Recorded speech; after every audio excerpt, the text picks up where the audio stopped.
नमस्कार साथियों, दिव्यम क्लासेस सीकर में पुनः आपका स्वागत है। पिछले वीडियो में हमने प्राथमिक आंकड़े और द्वितीयक आंकड़े को बारे में जानकारी प्राप्त की थी। आज की वीडियो में हम प्राथमिक आंकड़े संकलित करने की जो विधियां है उनको हम डिटेल से सीखेंगे। तो देखिए, इस टॉपिक में सबसे महत्वपूर्ण बात यह आने वाली है कि एक तो प्राथमिक आंकड़ों में प्रश्नावली शब्द आता है, एक अनुसूची शब्द आता है। तो सबसे पहले हम इसके बारे में जानकारी प्राप्त कर लेते हैं ताकि जब टॉपिक को अपन पढ़े तो इसमें अपने को समझने में दिक्कत नहीं हो। तो देखिए, प्रश्नावली को सूचक भरता है, जबकि अनुसूची को परगणक सूचना देने वाले से पूछताछ कर भरता है। प्रश्नावली को सूचक भरता है, सूचक का मतलब है इंफॉर्मेंट्स, जो सूचना संकलित करने वाला होता है। तो इसमें देखो, इन लाइनों का अर्थ अपन ये समझ सकते हैं कि परगणक सूचना देने वाले से पूछकर भरता है। इसका मतलब अनुसूची में जो है व्यक्ति स्वयं संपर्क में आता है, जबकि प्रश्नावली में व्यक्ति स्वयं संपर्क में नहीं आता है। प्रश्नावली डाक द्वारा सूचना देने वाले से भरवाई जाती है। जैसे आपको ही कार्य दे दिया गया है, किसी भी कार्य को करने के लिए, डाटा संकलित करने के लिए, तो फिर आप लाते हैं और फिर उस काम को वापस आकर उसको एग्जाई करते हैं, संकलित करते हैं। जबकि अनुसूची को परगणक स्वयं सूचना देने वाले के पास व्यक्तिगत रूप से लेकर जाता है और उसको भरता है। तो इसके काम में देखो अंतर हो गया। एक तो ये सूचना देने वाले से भरवाई जाती है प्रश्नावली, जबकि अनुसूची में क्या है, वह स्वयं व्यक्तिगत रूप से उपस्थित होकर उस सूचना को नोट करता है, लिखता है। अन्वेषक का सूचना देने वाले से प्रश्नावली में व्यक्तिगत संपर्क नहीं होता है। देखिए, ये बात आ गई जो मैंने पहले बताई थी कि प्रश्नावली में जो है, जो भी आंकड़े संकलित करने होते हैं उसमें उसका व्यक्तिगत संपर्क नहीं होता है, जबकि अनुसूची में उसका व्यक्तिगत संपर्क होता है। तो मोटी मोटी बात आप यही याद रखें कि अनुसूची में है व्यक्ति स्वयं संपर्क में आता है, जबकि प्रश्नावली में व्यक्ति स्वयं संपर्क में नहीं आता है। किसी तीसरे ही व्यक्ति से वह उस कार्य को करवाकर फिर उस कार्य को आगे बढ़ाता है। तो अब देखिए, जो प्राथमिक आंकड़े हैं उनको संकलित करने की दो विधियां हैं, एक डायरेक्ट पर्सनल इन्वेस्टिगेशन, दूसरी इनडायरेक्ट इन्वेस्टिगेशन। तो प्रत्यक्ष व्यक्तिगत अन्वेषण है और परोक्ष अन्वेषण है। अब परोक्ष अन्वेषण में भी अपने पास क्या है, कुल मिला के 4 विधियां आ जाती है इसको संकलित करने की। एक तो अनुसूची भरवाकर, दूसरी प्रश्नावली भरवाकर, तीसरी जो है आपकी स्थानीय स्रोतों या संवाददाताओं द्वारा, और चौथी है विशेषज्ञों के माध्यम से परोक्ष मौखिक अन्वेषण के द्वारा। तो देखिए, इनको अपन वन बाय वन देखते हैं। इस विधि में अन्वेषक व्यक्तियों के संपर्क में आता है। प्रत्यक्ष हो गया ना काम, ये सीधा जिनके विषय में उसे अन्वेषण करना है।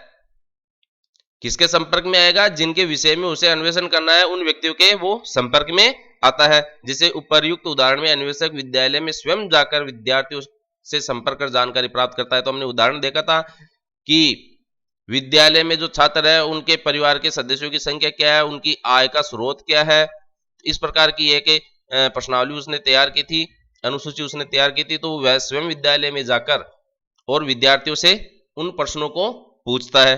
तो इसमें वह स्वयं संपर्क में आ जाता है, इसलिए ये डायरेक्ट पर्सनल इन्वेस्टिगेशन हो जाता है। अब बात करते हैं परोक्ष अन्वेषण से।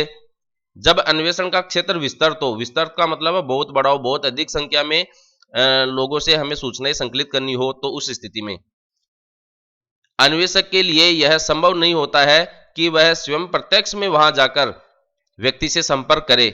ऐसी स्थिति में यह निम्न प्रकार से सूचनाएं प्राप्त करता है। तो देखिए, ये 4 प्रकार की विधियां है परोक्ष अन्वेषण से। इनडायरेक्ट मेथड में सबसे पहली है परगणकों द्वारा अनुसूचियां भरवाकर। तो देखो, ये अनुसूची शब्द आ गया है, तो अनुसूची भरवा रहा, इसका मतलब है कि अन्वेषक जो है वह स्वयं व्यक्ति के संपर्क में आता है।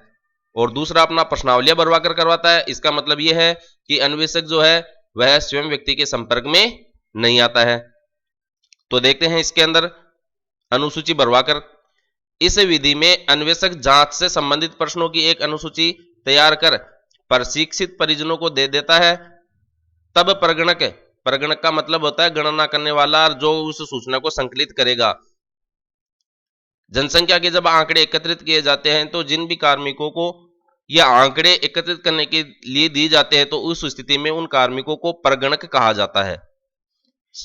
संबंधित सूचनाओं, तब परगणक संबंधित सूचनाओं से आवश्यक प्रश्न पूछकर उत्तर अनुसूची में लिखते हैं। उदाहरण में उपयुक्त जो उदाहरण अपन ने विद्यालय में छात्रों से डायरेक्ट वो क्वेश्चन पूछता है, उस स्थिति में अन्वेषक एक अनुसूची बनाकर अपने एक परगणक को विद्यालय में भेजता है, फिर परगणक विद्यार्थियों से प्रश्न पूछकर अनुसूची को भरता है। तो इसमें देखो ये चीज तो आई गई है, इसके साथ ही आर्थिक एवं सामाजिक सर्वेक्षण जो होता है, जनसंख्या के जो आंकड़े होते हैं वो इस विभाग के द्वारा करवाया जाता है, आर्थिक एवं सामाजिक सर्वेक्षण।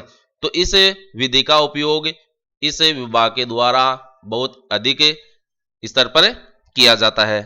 तो आपसे ये क्वेश्चन भी पूछा जा सकता है एग्जाम के अंदर कि आर्थिक एवं सामाजिक सर्वेक्षण का जो कार्य है किसके द्वारा किया जाता है।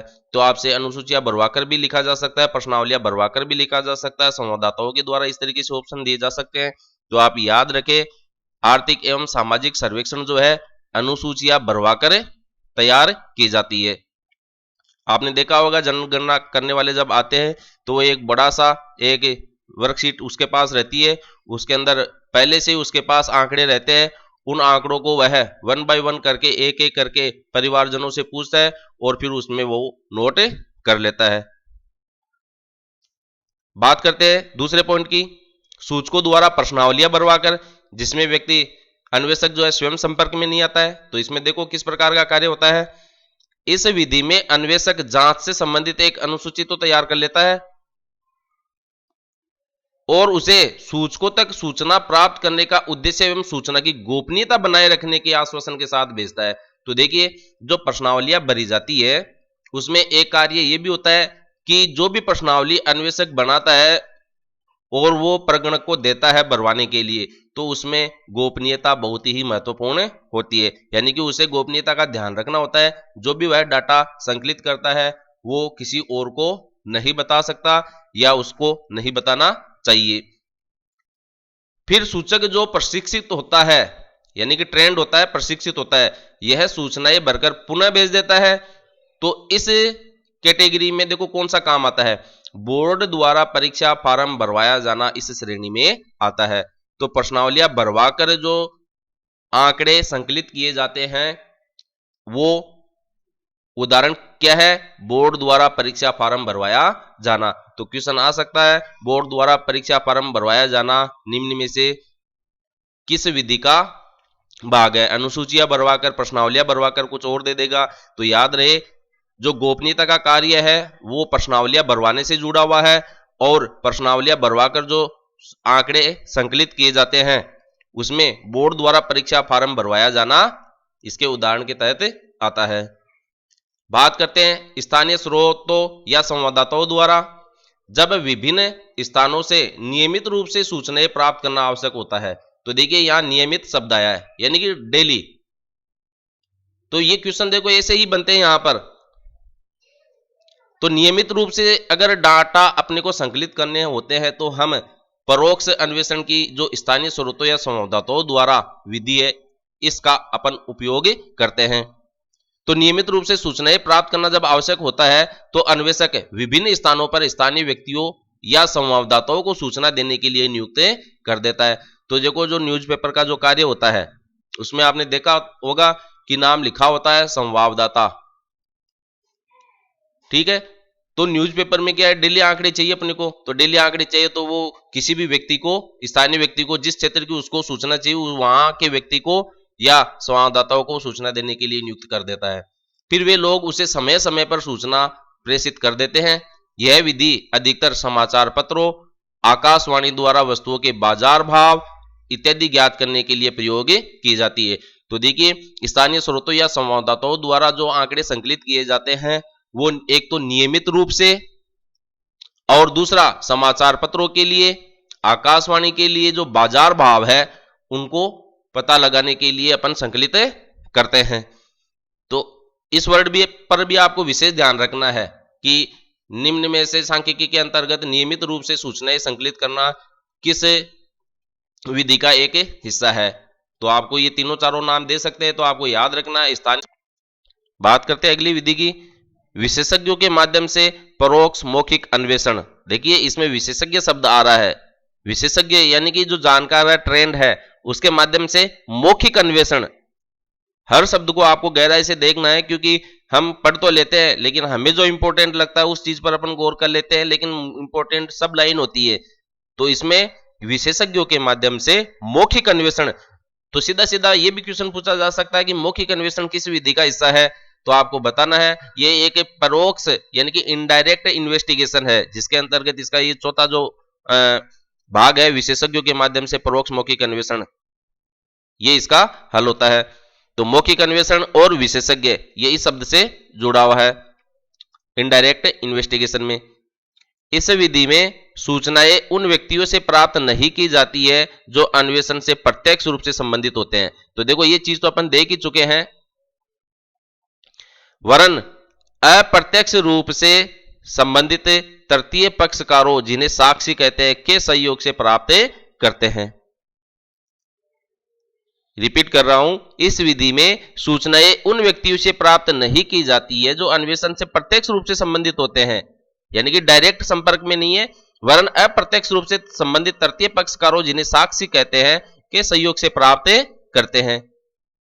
अब देखो प्रत्यक्ष रूप से तो संबंधित नहीं है, लेकिन अप्रत्यक्ष रूप से संबंधित है, तो इसमें किस प्रकार का कार्य किया जाता है।